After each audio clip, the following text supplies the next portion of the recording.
Leo! Welcome po dito sa ating channel. Tignan natin kung ano na ba yung mensahe para sa'yo ngayong June 2025. Keep in mind po na ito ay general reading lamang. So, lawakan nyo po yung inyong kaisipan. Kasi baka hindi kayo makaresonate. So, bago tayo mag-start, ito po yung aking na-pick up through my meditation. Sasabihin ko po sa inyo, so glass display. I don't know kung mahilig kayong mga figurines ba, mga ganyan. Basta something like glass. Or baka may mabasag na salamin sa bahay po ninyo. Pwedeng salamin ng bintana yan, or mirror, yung nakikita natin yung sarili natin. And for some of you po, pwedeng kung may mga collections po kayo, vintage stuffs, or kahit anumang collection yan, pwedeng, yun, i-secure po ninyo ha, kasi baka mabasag siya, or may sumadyang bumasag. Tapos, merong magpapakita, hindi lahat sa inyo to ha, pero kung may makikita po kayo, na nakaitim na belo, that is one of your ancestors. Either makita nyo yan sa gising kayo, or tulog po kayo. Nakita nyo ba, tumataas yung balahibo ko, ayan o. Ayan, yan yung na-pick up ko. Mabait naman yun. Siguro lang, syempre, kapag di kayo sanay, di ba, matatakot talaga kayo pag nakita ninyo. Oh. So, ayun po. Basta may nakita kayong itim na nakabelo.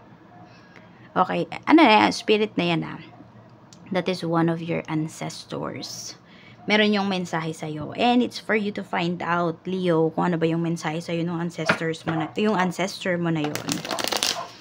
Tignan natin. Pwede nyo ang tanongin kung ano yung pangalan niya. Kahit sa isip nyo lang. Pag nakita ninyo. Okay.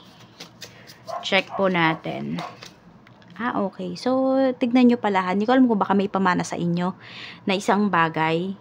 Okay. Kaya something like vintage stuffs meron akong na-pick up. So, tignan natin, overall energy. Overall energy po for Leo Spirit Guide.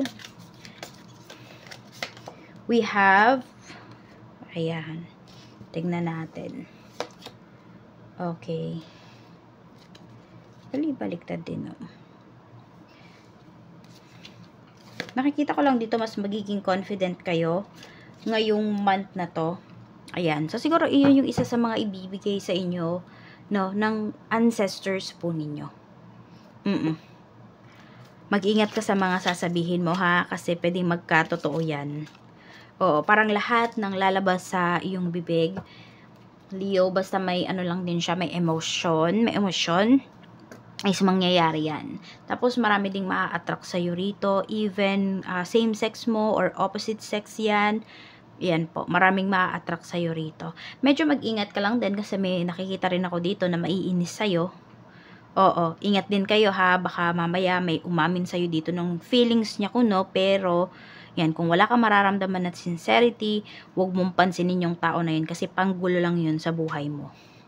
Tingnan natin ano yung mensahe para sa'yo, kamusta ka? Okay, tingnan natin, kamusta ka, Leo? Ngayong buwan, kamusta ka?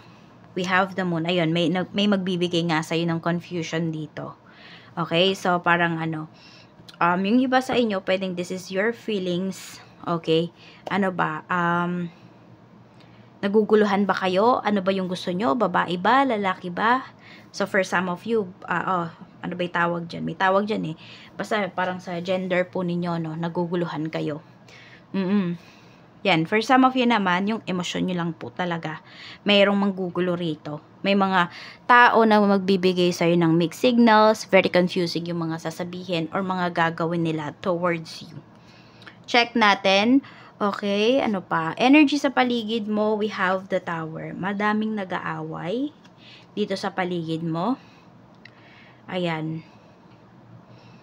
Or either pwede ngang may makaaway ka rito Kaya nga sabi ko sa'yo, mag-iingat ka sa sasabihin mo. Kasi kapag may emosyon to, mangyayari talaga siya.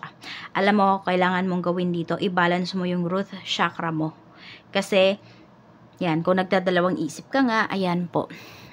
So, balance your root chakra. Magsuot ka ng mga red na damit, ganyan.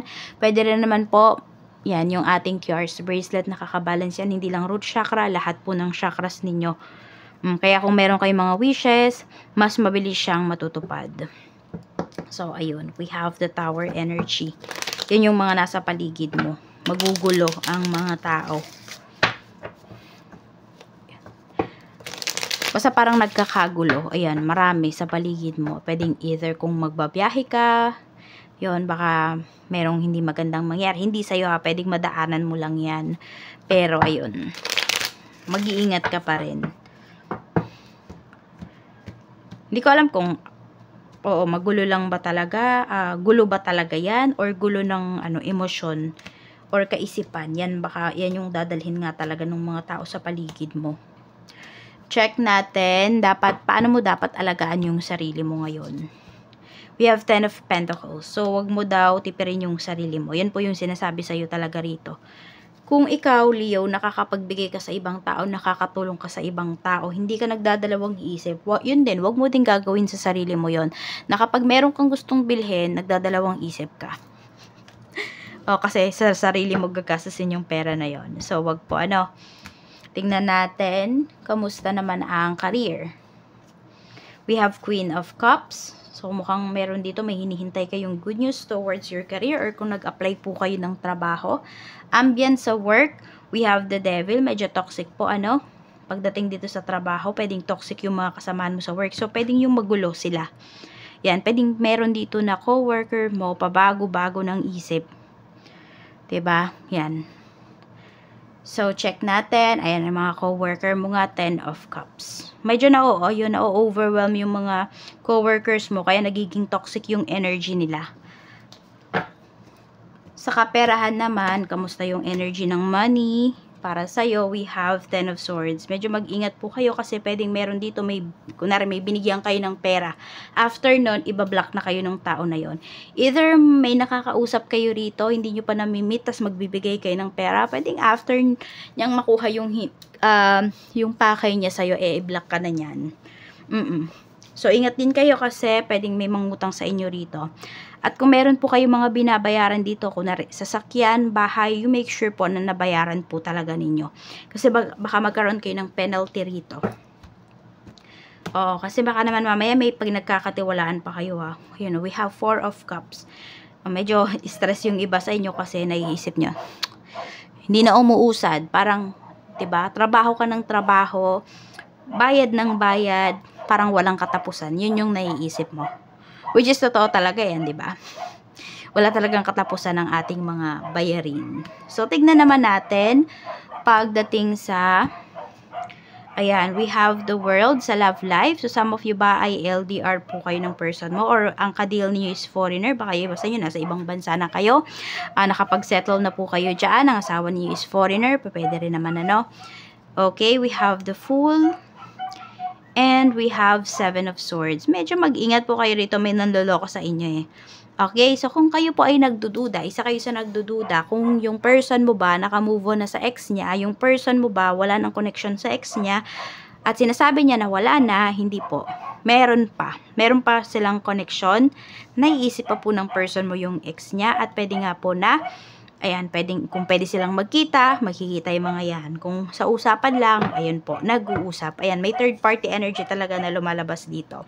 So, maging mapanuri po kayo sa kilos, sa salita ng person ninyo. Pwedeng siya yung nagbibigay sa inyo ng confusion Diba yung sabi ko kanina dito, na iba yung sinasabi sa ginagawa. Yan. So, tignan po natin, saan ka ba dapat mag-focus? Saan ka dapat, tingnan muna natin ano ba yung blockages dito sa connection po ninyo. Ayan, we have not enough. So, naiisip mo na binigay mo na lahat, hindi lang pala pagdating sa mga bayarin kundi dito din sa love life. Yung iba po sa inyo, Leo, masasabi mo, binigay mo na lahat, pero hindi pa pala sapat towards your person. So, madidiscover mo kung ano yan. Kung ano man yung tinatago sa'yo ng person mo. I don't know kung yung iba sa inyo, kayo ba yung may ka-deal dito na nagdadalawang isip pagdating sa gender niya. Tignan po natin. Check natin. Okay, dapat mong pagfokusan this month. We have Knight of Cups. Okay, so ito ay pwedeng mga tulong, So, yan, tulong mula sa ancestors mo. Pwedeng kaya sila nagpaparamdam sa'yo, magpapakita yan sa panaginip, or sabi ko nga sa'yo, pwedeng makita mo talaga nagising ka, no? Ayan po, kasi may offer sila sa'yo.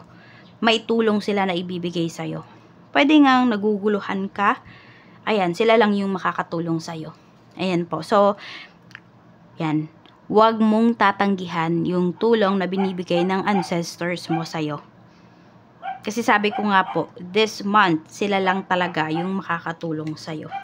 Ayan, kaya sila nagpaparamdam. And by the way nga po pala, no, kung nalalabuan po kayo dito, nadidiliman pala kayo in short dito sa ating background, taasan nyo lang po yung brightness ng phone ninyo at makikita nyo na po lahat nung nandito. Okay? So, ayan lang po. Maraming salamat. Mag-iingat ka, Leo, and more blessings to come.